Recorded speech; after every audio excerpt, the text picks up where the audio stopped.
ए मर्द कबारते कबारत बुझा ताकि साथ लग जाई आ तबो ना जल्दी कबरी। ई कबारे वाला नौकरी न बहुत खराब बा। कबारे वाला नौकरी ठीक नहीं खे, जोते वाला नौकरी ठीक बा। भले ऐसन खरजंग मालकिन बिया न, बतावा इतना जंगल जमावला के का जरूरत रहल ह।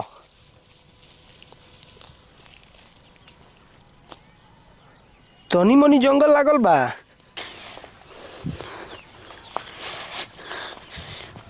हतना देर हो गई अभी तक ले, देखब का खेत में करतन का नहीं, जाके पूछतनी एकरा से।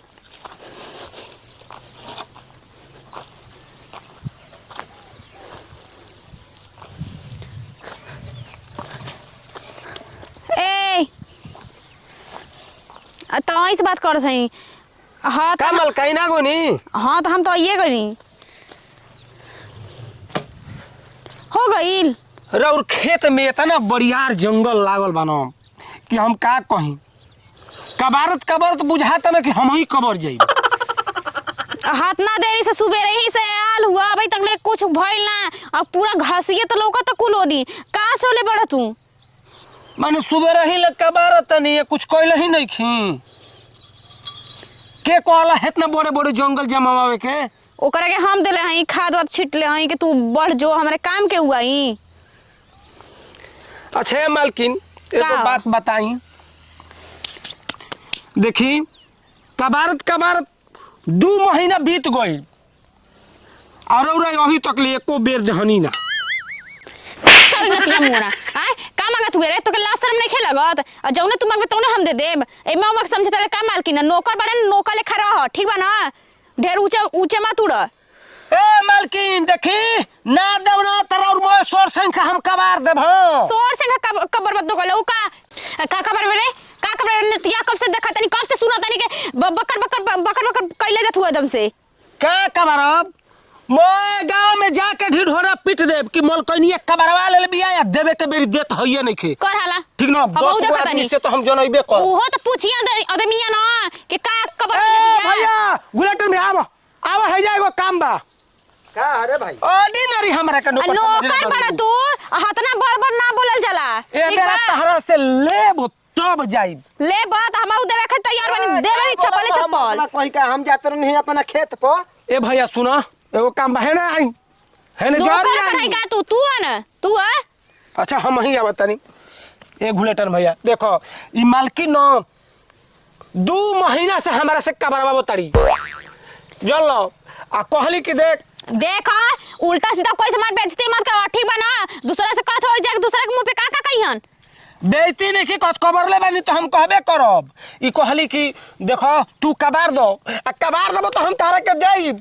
आ ई कबार दहनी देखलो है कुल मोय आ दे तो है नहीं कि मांगला प का खबर ले रे, हैं का खबर ले बड़ी। है बैगन में के घास देखा तर भैया मैं कबार देले बानी।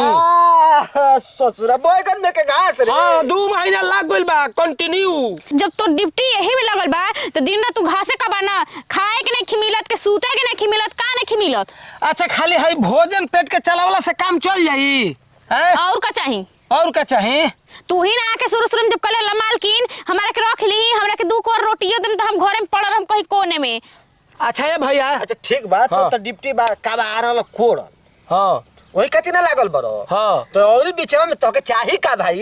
अरे भैया पैसा ना चाहिए, 2 महीने के मजदूरी ना भइल उहे ना मांगत नीन करले। हां सरवा मजदूरी मांगला खातिर इतना बढ़िया डरा में। हां कहतरी कि खात नहीं के खइला पे केहू काम करता। हम जाने के मोल कोई नहीं के मांगत तरी ना मदे देखा अब भाई यहां भाई तो नटाई के 4 दिन बता दे थई। चलो हटो निकला है। ओहो हमार बैगन तहार बैगन जैसा ने तू बाड़ू वैसा ने तोहार बैगन बा। ए खाली तोर चक्कर में भला नतिया कहीं का। देखो नतिया बार बार गाड़ी मत न तो सोच ली का होई। ए जब के हमर मालकिन हो पैसा देबू चाहे ना देबू यही बैगने में आदमी बन जाए। अच्छा भकन बो अब नौकर रखले बारू तो एकर मतलब थोड़े बा कुछ बोल दी भैया ई नौकरी छोड़ के चल जा नौकर तकते रह। चल जा तोहरा तोरा के नौकर बना लेम ठीक बा ना ढेर बढ़ चढ़ के बैठ इनकर मत पीछे लड़ा चला निकला हेने से तोर कौनो जरूरत नहीं हमरा खेत में चला निकला तो ता मत देखावो हम गांव वाला हई कार तो नौकर ओकर ना हई हां त हम ताऊ नहीं देखावा वाले हम ही काम में आई दूसरा अरे निकला तोरे का बहुत देखले हई आ तू तोहार ना देख लेम जा पैसा कोड़ी 1 रुपया ना दे ए तू हमर देख ली हो हम हूं तहार देख ले जा ठीक नो हम हूं एमा कना है नो करत रह जा मर दे आई तू ही बताओ भैया कई दिन से पैसा मांगत तू नहीं इनका का देख ले हमर लोग लइका नहीं फसो हैं हमरा के बताओ सो तू ए ना उनका पावर देख लेम देखी का कर ले थवन देखी हां पावर हम देख लेम पावर हां हम कौन सोचले कुछ और तू सोचल हटावर ना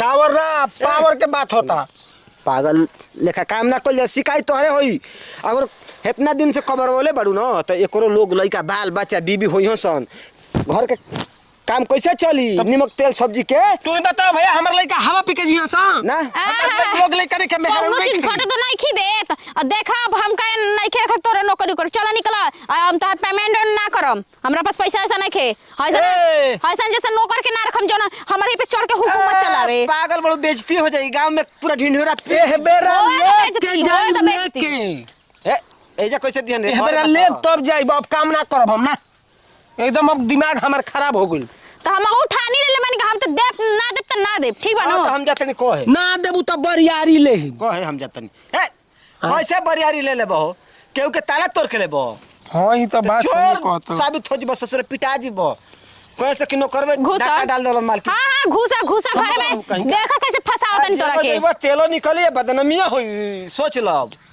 तो भैया 2 महीने के मेहनत भुला जाई तब तो नहीं ऐसे तो कैसे थोड़ा भुला जीबो अरे मुखिया बनो सरपंच बनो सब कोई के बोला ए देखा मुखिया सरपंच के नाम मतलब ठीक बा ना तोर पैसा लेके नहीं भागत हां लेके आवत न तुरंत घर से पैसा देता नहीं हाँ, बड़ा होता ठीक बा, ई ना बात पूरा भई। गांव भर ढिंढोरा पीटा ताड़ अब ई हो बता देतानी कि 1 मिनट अब यहां रही हम हम पैसा जैसे दे वैसे निकल जा हमरा खेत में से हां बता ठीक बा हम अबे निकल जातनी पैसा आवत नहीं लेके। हां न तो और 10 को से कहब सो जंगली से घी ना निकलेला घी निकाले खेती अंगुरिया टेढ़ कर ए मर्द भैया तू ना आई रहत त ना कर ले रही हमरा के टघरावत या 2 महीना से 1 रुपया लिखे दे त खाली काम करावत रहियो मैं है बगन में के भांस का बरवत रही देखो तोर मोर तो ससुर घास कितना में मेहनत खबर कइले बड़ा भाई। कुछ और नहीं खाना खबर ले ए भैया अब हम तो के का कहीं दिन भर जे मेहनत करी कर मजदूरी ना होला मेहनत नहीं खे के बारे में चल अब तो गुबे कर लिए आबे चलो। करी चल